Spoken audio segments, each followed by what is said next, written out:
দিৱস উপলক্ষে আজি ইয়াত উপস্থিত হোৱা আমাৰ সন্মানীয় সাংবাদিক বন্ধুসকল, স্থানীয় আমাৰ ৰাইজসকল আৰু যিজন উদ্যমী যুৱকে আজি এই পদক্ষেপ হাতত লৈছে, আমি নথৈ আনন্দিত।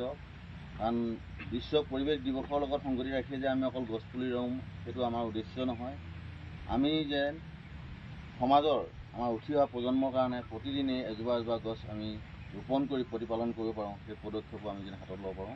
সেয়ে মোৰ অনুৰোধ। বিশ্ব পৰিৱেশ দিৱসৰ লগত সংগতি ৰাখি আজি আমি এই বৃক্ষৰোপণ কাৰ্যসূচীটো হাতত লৈছোঁ আৰু সকলোৱে যাতে সজাগ সচেতন হৈ অকল বৃক্ষৰোপণ দিনটোতে যে আমি বৃক্ষৰোপণ কৰিম সেয়ে নহয়, আমি প্ৰতিদিনে যেন এটা গছ পুলি ৰোপণ কৰিব পাৰোঁ আৰু সমাজলৈ যেন বাৰ্তা কঢ়িয়াব পাৰোঁ তাৰ আশাৰে। ক'ত কৰিছে?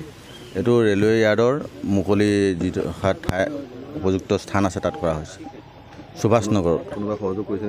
ইয়াত ৰেলৱে য়াৰ্ডৰ ৰেলৱে বিভাগৰ মানুহ আছে আৰু স্থানীয় ৰাইজে সহযোগিতা কৰিছে। হয় হয়। আজি বিশ্ব পৰিৱেশ দিৱস উপলক্ষে আমি এটা বৃক্ষৰোপণ কাৰ্যসূচী ৰাখিছিলোঁ। তাতে আমাৰ লংকা থানাৰ ভাৰপ্ৰাপ্ত বিষয়া উপস্থিত আছিল আৰু লগত উপস্থিত আছিল লংকা ষ্টেচনৰ এছ ছাৰ, ডালমিয়া কৰ্তৃপক্ষ আছিল।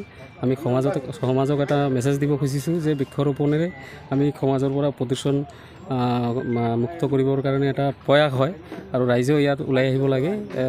বৃক্ষৰোপণৰ দ্বাৰা আমি পৰিৱেশ অলপ ঠিক কৰিব পাৰি, অক্সিজেন মানুহে তাৰ পৰা পাব, সেইবিলাক এটা সচেতন কৰিব খুজিছোঁ ৰাইজক।